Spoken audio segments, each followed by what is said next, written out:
Qu'est-ce que j'apprends à ton sujet? Rends-moi compte de ta gestion, car tu ne peux plus être mon gérant. Le gérant se dit en lui-même, que vais-je faire puisque mon maître me retire ma gestion? Travailler la terre, je n'en ai pas la force. Mendier, j'aurais honte. Je sais ce que je vais faire pour qu'une fois renvoyé de ma gérance, des gens m'accueillent chez eux. Il fit alors venir, un par un, ceux qui avaient des dettes envers son maître. Il demanda au premier, « Combien dois-tu à mon maître ?»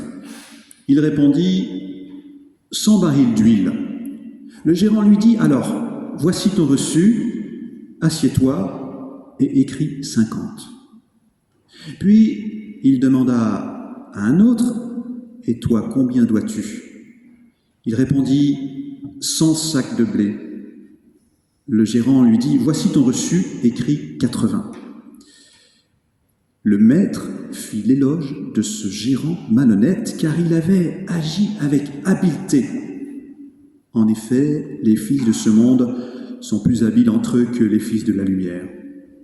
Eh bien moi, je vous le dis, faites-vous des amis avec le mammon de la malhonnêteté, afin que le jour où il ne sera plus là, ses amis vous accueillent dans les demeures éternelles.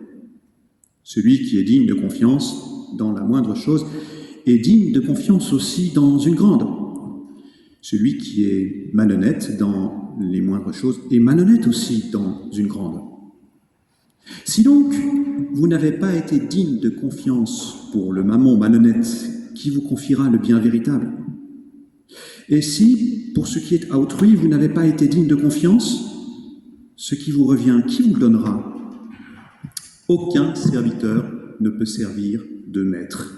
Ou bien il haïra il détestera l'un et aimera l'autre, ou bien il s'attachera à l'un et méprisera l'autre. Vous ne pouvez pas servir Dieu et Mammon. Quand ils entendaient tout cela, les pharisiens qui aimaient l'argent tournaient Jésus en dérision.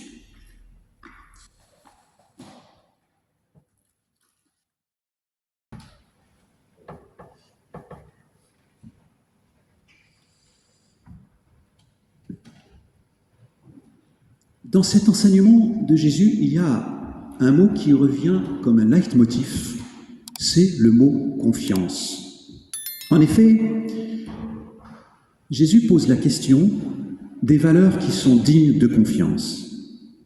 Et dans la langue de Jésus, qui est l'araméen, assez proche de l'hébreu, ce qui est digne de confiance, c'est aussi ce qui est solide et stable. C'est ce sur quoi on peut s'appuyer sans tomber.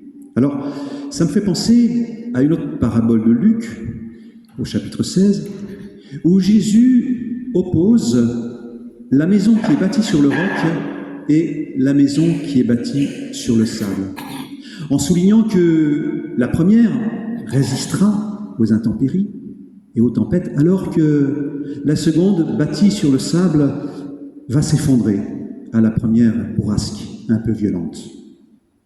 Je trouve que c'est une image très suggestive pour parler de ce qui est digne de confiance, question hautement philosophique qu'on ne peut manquer de se poser à un moment ou à un autre de notre vie. Quelles sont les valeurs solides, comme le roc sur lequel je peux construire ma vie sans craindre que tout s'effondre? Et à l'opposé, quelles sont ces valeurs qui ressemblent à des sables mouvants sur lesquels je ne peux rien construire de stable et de durable? Et ici, Jésus ne pose pas cette question comme ça en l'air. Luc nous le précise, il s'adresse à des pharisiens qui aiment l'argent, des pharisiens amis de l'argent. Et Jésus veut les mettre en garde contre le pouvoir, l'emprise de l'argent sur leur vie. Ainsi, il affirme, personne ne peut servir deux maîtres en même temps. Personne ne peut servir Dieu et en même temps Mammon. Or, Mammon c'est à la fois un nom commun et un nom propre. On peut le traduire par le mot argent, c'est ce qu'on trouve souvent dans nos traductions, mais on peut aussi le traduire par mammon parce que c'est aussi le nom d'une personne, peut-être même d'un dieu. C'est à l'origine un mot araméen, et d'ailleurs Luc, qui pourtant est de culture grecque, le garde dans sa forme araméenne, ce qui donne une association d'idées assez intéressante, puisque c'est un mot de la même famille en araméen que les mots confiance, solidité, stabilité, ces mots qu'on trouve aussi dans notre texte, comme je viens de le dire. Alors, ainsi je comprends que cette réalité de l'argent, c'est peut-être cela que Jésus veut souligner en premier. Souvent les hommes en font un Dieu. Ils l'appellent à l'aide, ils le supplient, ils l'invoquent. Viens bénir nos vies. Ils vivent dans l'illusion que l'argent, c'est du solide sur lequel on peut fonder sa vie. Mais tout cela, Jésus semble nous dire que c'est du mensonge. Et il le souligne avec insistance, lorsqu'il parle en particulier du mammon de la malhonnêteté. Peut-être une expression qui peut vous paraître un peu compliquée. Le mammon de la malhonnêteté. Moi, je comprends que pour Jésus, l'argent n'est pas un Dieu digne de confiance, ce n'est pas une réalité fiable, c'est plutôt un mirage, c'est la propagande publicitaire qui nous fait croire qu'avec l'argent et par l'argent, l'humain trouvera l'harmonie de sa vie, la paix, l'amour. Et donc je comprends que Jésus est plutôt pessimiste en ce qui concerne la réalité de l'argent. Il met en garde contre le pouvoir de séduction, de mensonge de l'argent. Faites attention, soyez vigilants, ne mettez pas votre confiance dans quelque chose qui n'est pas digne de confiance. Et il y va fort puisqu'il affirme que l'argent est un maître trompeur, contrairement à Dieu qui est un maître digne de confiance. Cet enseignement, il me semble, n'a rien perdu de son actualité. Au contraire, plus que jamais aujourd'hui, l'argent est érigé en idole. Le marché, avec un M majuscule, est devenu une religion, d'une certaine manière. Il impose sa loi, il impose ses exigences, et nos dirigeants s'y soumettent, bon gré, mal gré.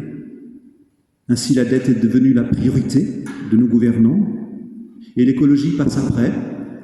La lutte contre le réchauffement climatique ou pour la préservation de la biodiversité est mise au second rang des préoccupations. Et il en va de même pour la préservation de notre système de santé ou pour la lutte contre la précarité. Oui, c'est vrai, souvent on peut avoir le sentiment que la finance passe avant tout le reste, avant les soins, avant l'humain, avant la création tout entière et le monde des vivants. Et en paraphrasant Jésus, qui dénonçait une inversion des priorités, en disant que l'homme est mis au service du sabbat, alors que c'est le sabbat qui devrait être au service de l'homme.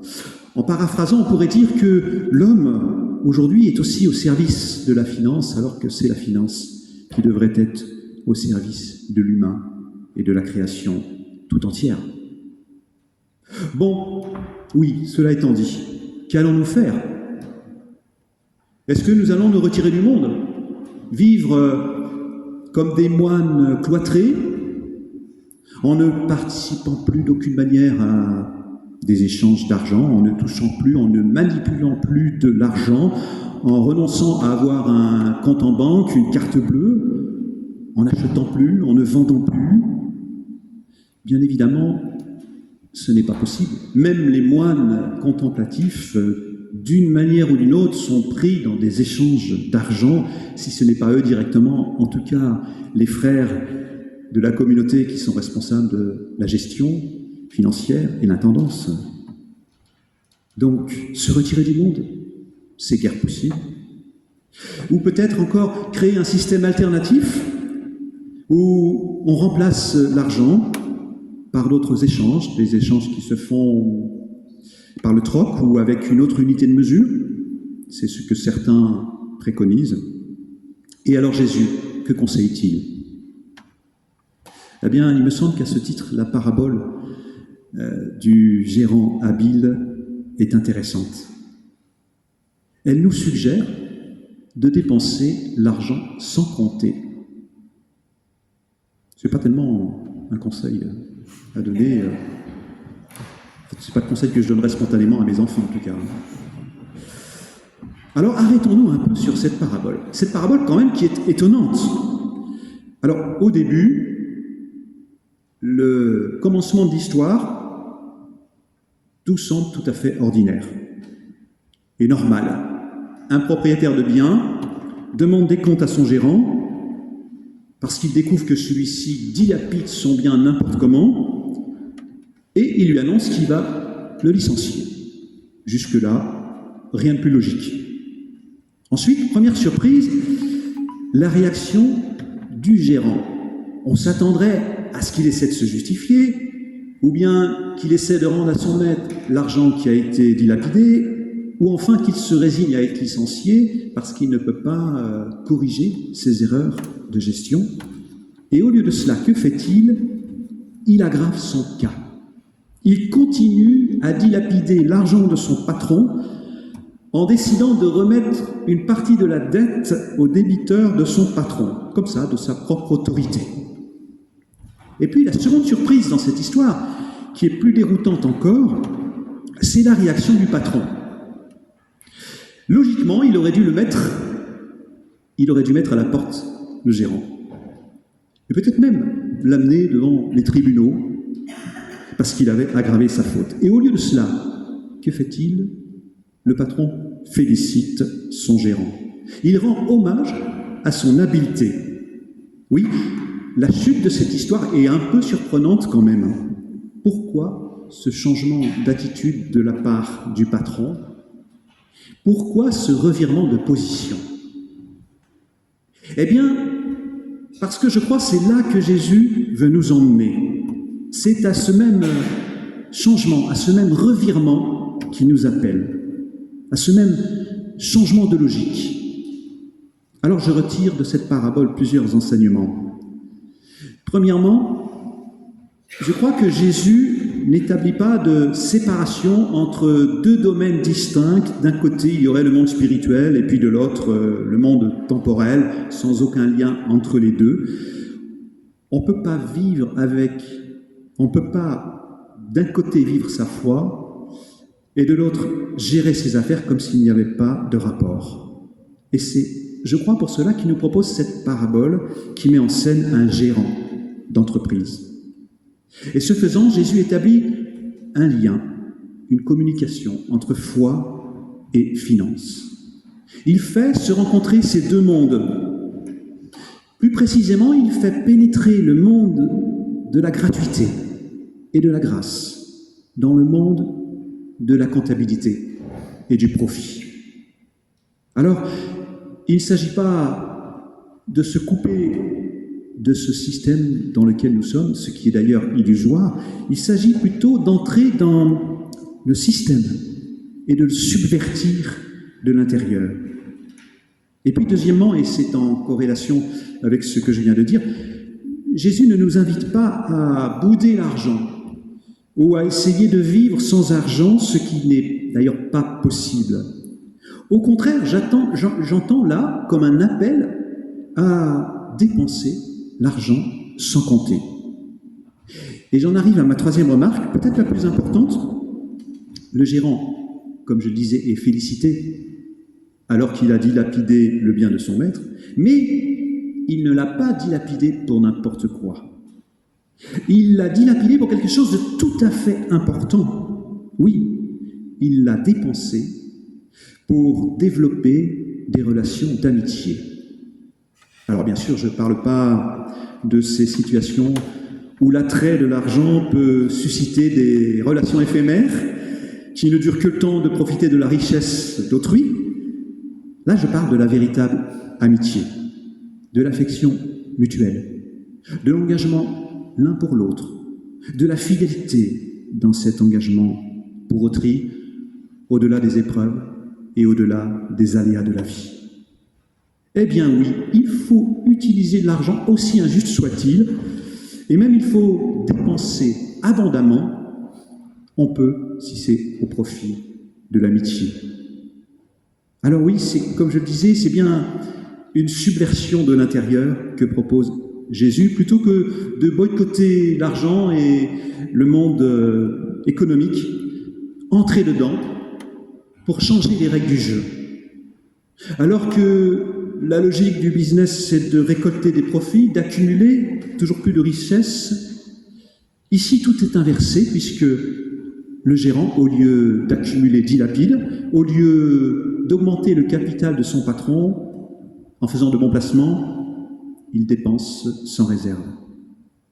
Et surtout, et c'est peut-être cela le plus important, il n'est plus au service du capital, mais c'est le capital qui est au service d'une autre valeur jugée plus importante, celle de l'amitié. Ainsi, l'argent est détrôné, il n'est plus le but ultime, il n'est plus une fin en soi, il n'est qu'un moyen au service de ce que Jésus considère comme le plus précieux, l'amitié. Alors l'argent est ainsi remis à sa juste place, et l'amitié, et c'est vrai que c'est cela qui donne sens à nos existences, c'est cela qui les remplit de vie, de joie, ces relations que nous pouvons tisser les uns avec les autres, ces partages, cette attention que nous pouvons nous porter les uns aux autres, oui, tout cela vient en premier.